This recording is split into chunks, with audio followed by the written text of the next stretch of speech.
Mahirap talaga ang walang sariling lupa kasi palagi kang papaalisin ng may-ari kahit sabihin mo na hindi mo gustong umalis, pero gusto mo na lang umalis para walang gulo, ganun. Sa hirap ng buhay talaga. Pero kailangan mo rin magsumikap din. Tiwala lang sa mahal na Diyos.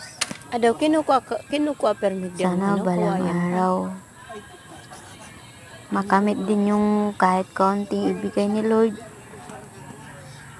Grabe nang pinagdaanan hirap. Sobra.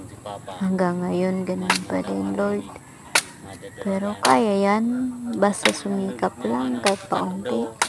So, awa din ako dyan sa matanda.